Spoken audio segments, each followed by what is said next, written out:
Come on, James. Cheer up. Take a drink. These things happen. Oh, I know. But I didn't think it'd ever happen to me. I guess I'm going to live to regret it. My life is simply broken apart. Heck, no, it hasn't. Marriages are breaking up every day. Folk, get over it. Look, I'll tell you what you need. What? You need a complete break, and I've got just the idea. What about a trip to Great Britain, huh? We can rustle up the money somehow. It's Queen Victoria's Jubilee year. In June, they're having a big celebration. 21st of June is the great day. What say we go over and join in, huh?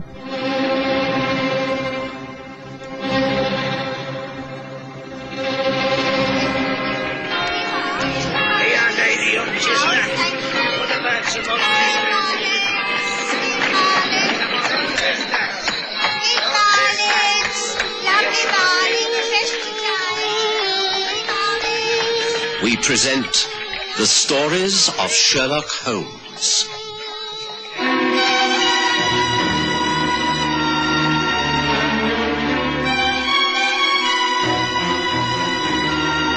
The Braselton Estate.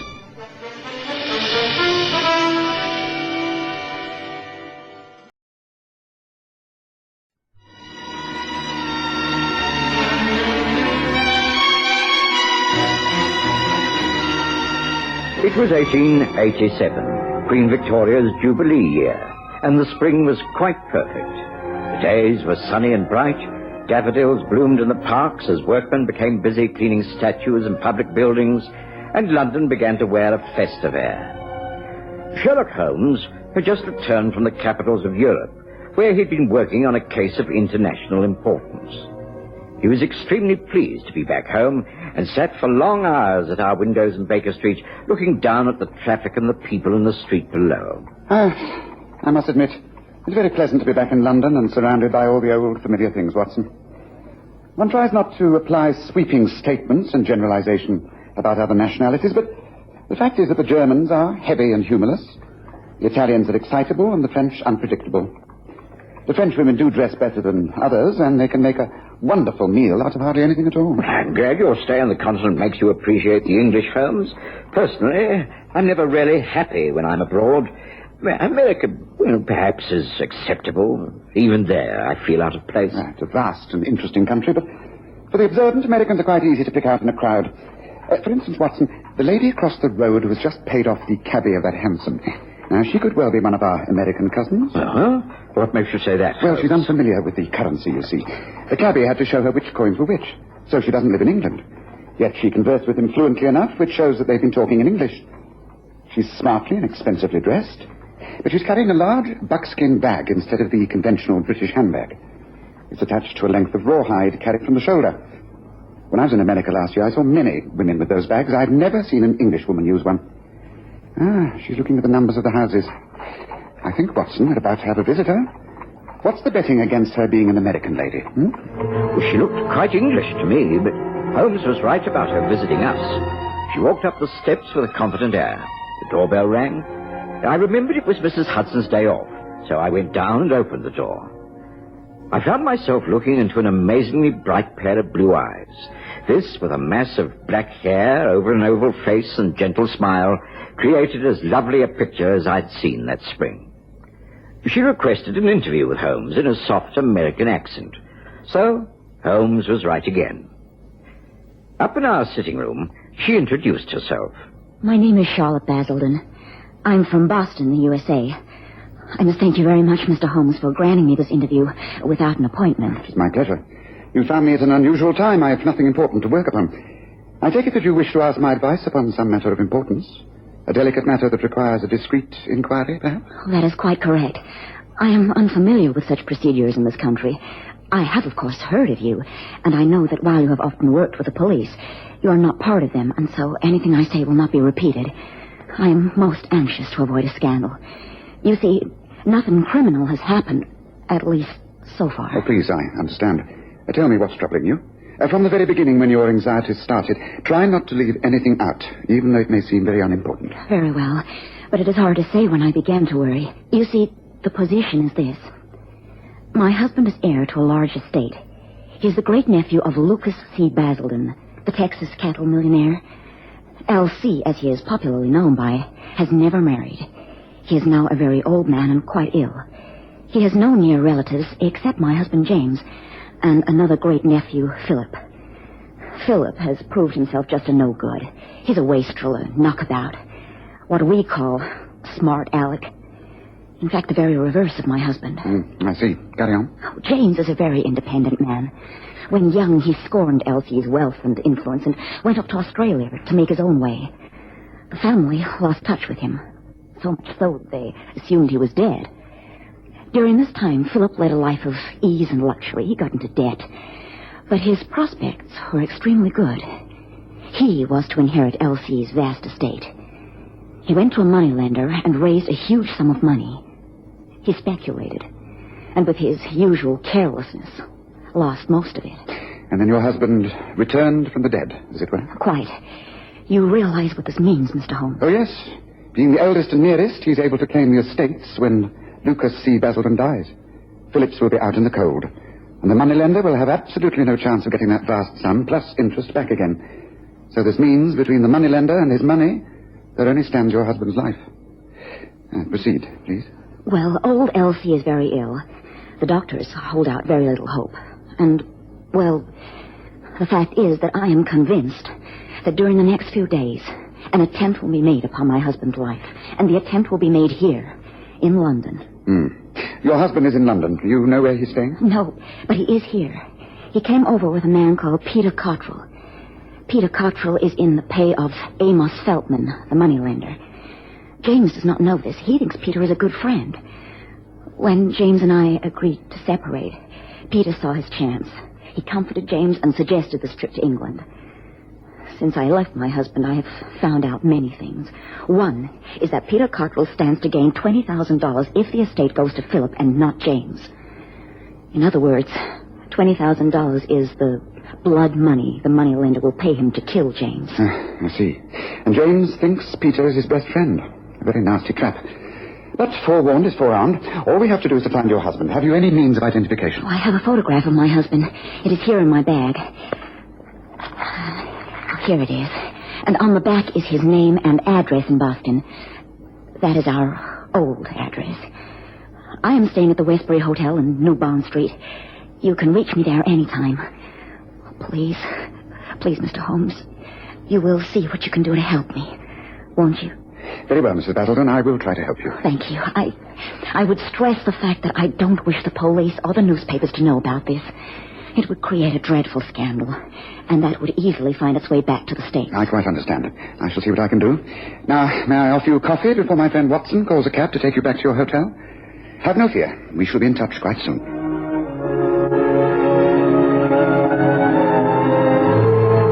I saw Charlotte Braselton out and into a hansom cab. I could tell she was most grateful to Holmes, but not at all sure of his chances of success. I was anxious to resume the rounds of my patients, but I had to ask Holmes what he intended to do about this most curious case. I shall, of course, first check all the fashionable hotels along the park and Piccadilly. The two visitors, Peter Cottrell and James Braselton, will be using their own names. Cottrell dare not do otherwise for fear of rousing his friend's suspicions. They will also be using a bank near at hand. One cannot live without money, especially on a trip from America. They should be quite easy to trace. Yes, I shall find them all right. And then?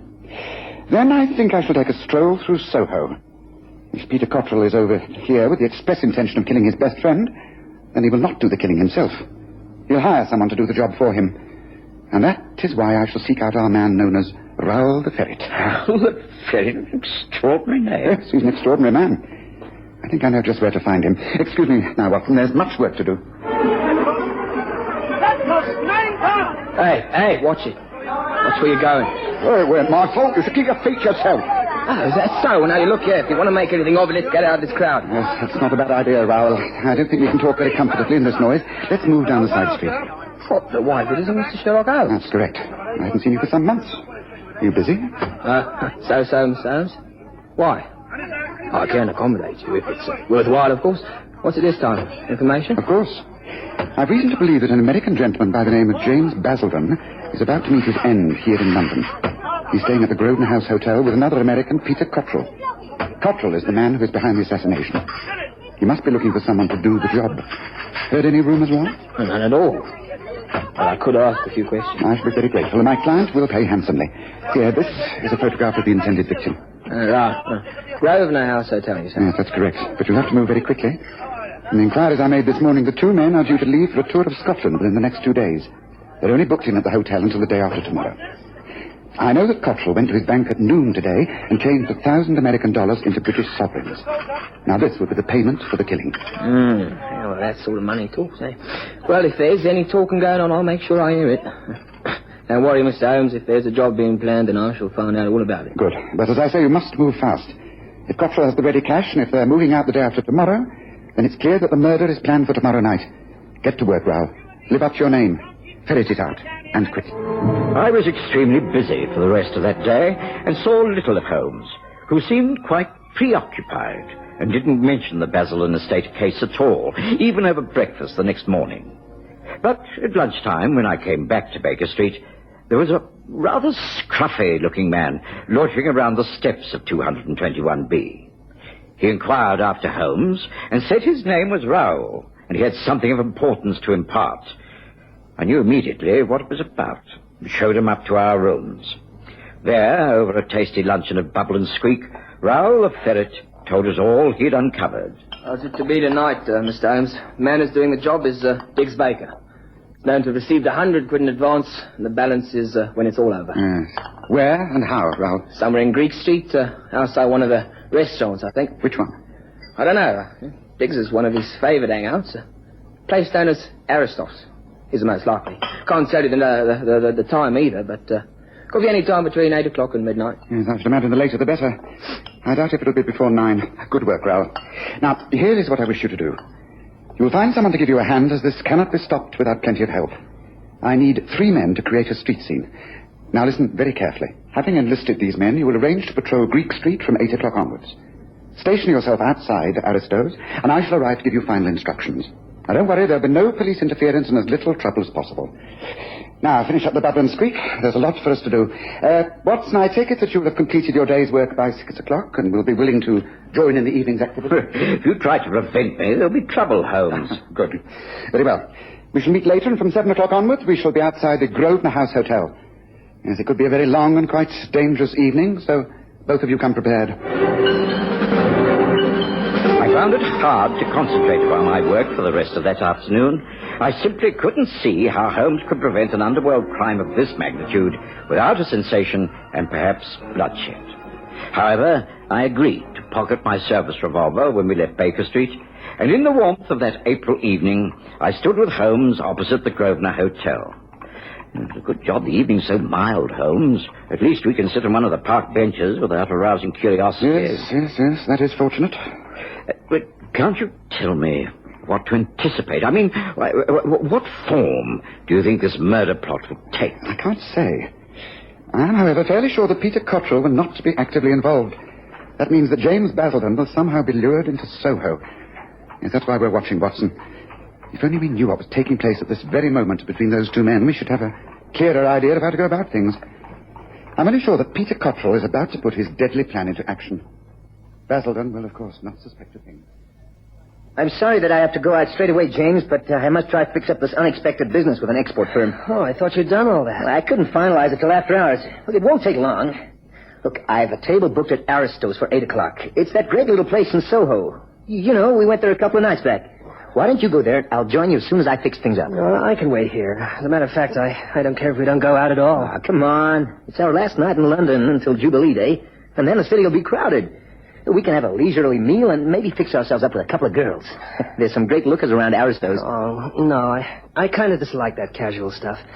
Ever since I left Charlotte, I've been thinking I made a mess of my love life. No, come on, at least let's have a decent meal out. We came over here to cheer you up, remember? Oh, all right. I'll meet you at the restaurant at 8 o'clock. But don't keep me waiting there too long, will you, Pete? I'll be there just as soon as I can. I'll go order you handsome right now. See you later, James. And don't flirt with too many girls till I get there. There, Watson. See? The hansom cab is waiting. That is Peter Cottrell getting into it. Quickly, take the upper cab and follow him. Stay near him and report back to me in Greek Street as soon as you find out where he is. Now, hurry now, Watson, hurry.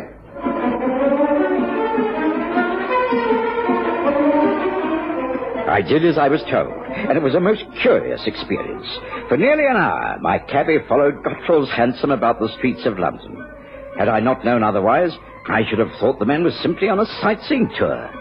We trotted our way round the Tower of London, St. Paul's and the Embankment, and along to Buckingham Palace, before ending back in Park Lane, where Cottrell alighted at the Grosvenor Hotel again. He had clearly simply been killing time. It was 8 o'clock. I inquired from the hotel reception and was told that Mr. Cottrell had just come in and Mr. Braselton had left half an hour before. I took the hansom to Greek Street. There you are, Watson. What's your news? Cottrell led me a rare chase all over London, stopping nowhere, just riding about until he ended up back at the hotel. Yes, that's much as I anticipated. Meanwhile, Braselton is in that restaurant. I've been in and he's sitting at a table in a corner and looking very annoyed. Also in the restaurant is the man Raoul the Ferret, as identified as Diggs Baker. Gracious, Holmes, I was supposing the killing takes place there. Not in a district like this, Watson. Restaurants are particular about keeping their custom. No, it'll be when Braselton leaves the place. He's unwise enough to walk towards Soho Square to find a cab, as is most likely. The Diggs will almost certainly follow. A scuffle, a flash of a knife, and then it will all be over. Yes, but what do we do? Look across the road near the entrance. Raoul and some friends are ready. So is that waiting three-wheeler. There's some movement. Come on, Watson. Braselton's about to leave. We must get to him before Diggs Baker does. Come on. Evening, sir. Nice evening. You've been needing a cab, sir. Oh, no, thank you. I shall walk. Oh, I wouldn't do that, sir. Not if I was you. It's dangerous. Much better to come with me. This way, if you please. No, look here. I guess you want trouble, and so... No, that ain't wise. Now, come on. Come on. The street suddenly seemed filled with activity. 3 men seized James Braselton, and within seconds a pad of chloroform was placed over his face. The cab moved forward. Raoul, Holmes, and I clambered in beside the half-unconscious form of Braselton, and we set out at a spanking pace for Baker Street. Once in our rooms, Braselton was given a heavy sleeping draught, and I was told to watch over him. Holmes left once again, and I guessed he was going to interview the man who had caused all this trouble, Peter Cottrell. You are Peter Cottrell? That is correct. Who are you? And how dare you force your way into this hotel room? My name is Sherlock Holmes. You're lucky to be dealing with me and not with our Metropolitan Police or even Scotland Yard. What are you talking about? Get out of here. No. You are the person who is going to get out. Get out of the country and keep out. I'd also advise you to stay away from your home in America and the clutches of Amos Feltman, the moneylender in whose pay you have been for many months. I don't know what you're talking about. How dare you accuse me of having dealings with moneylenders? Now stop blustering, Cottrell. James Braselton knows the truth. We have proof of your activities, and Philip Braselton's debts have been made public back in Boston. I'm offering you your one chance to escape from the charge of attempted murder. The man Diggs Baker is prepared to give evidence. Now, will you listen to reason? What are you going to do? Nothing, if you obey my instructions. You still have a reasonable amount of money in your account at the bank. Tomorrow you will withdraw it all and buy a ticket on the next packet steamer for France. Once there, you will quietly disappear. If you appear again either in London or Boston, I will have you arrested. The choice is yours. Either make your own way somewhere else in the world or face ruin and imprisonment. Well, Cottrell, what do you say? Holmes returned surprisingly early and related all that had occurred. James Braselton was fast asleep in the spare room. I kept the adjoining door open during the night in case he woke, but he didn't. It was quite late the next morning when he opened his eyes.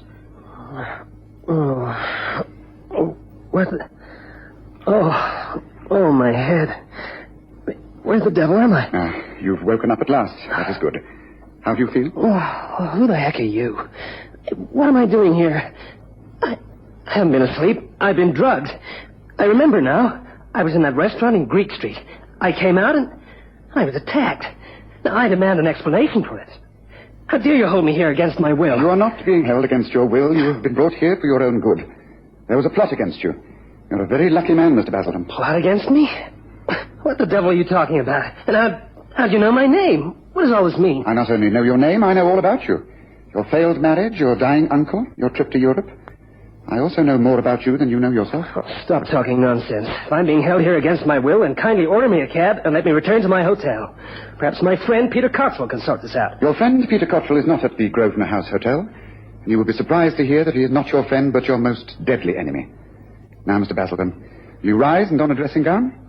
Over a good old-fashioned English breakfast of eggs and bacon and Indian tea, I will explain to you in great detail how you are now still living and able to enjoy life on the Braselton estate. At first, James Braselton was reluctant to accept our hospitality.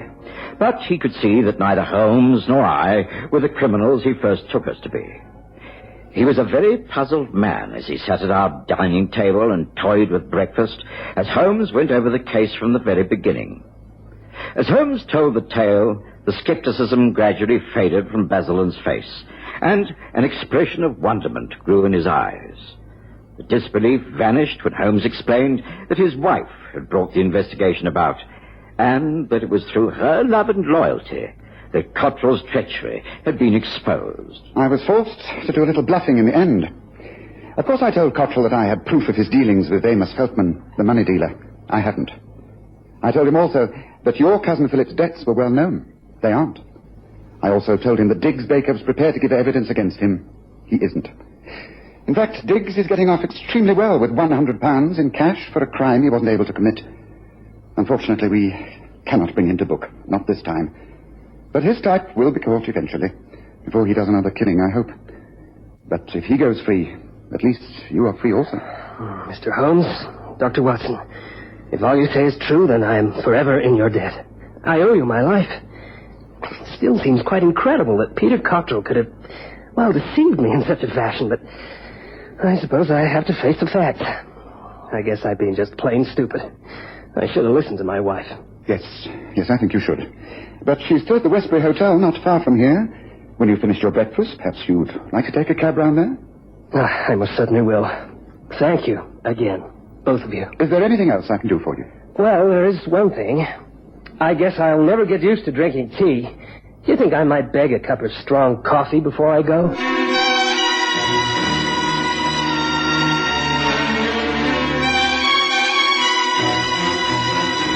Listen again next Sunday to The Stories of Sherlock Holmes, with Graham Armitage's Holmes and Kerry Jordan as Dr. Watson.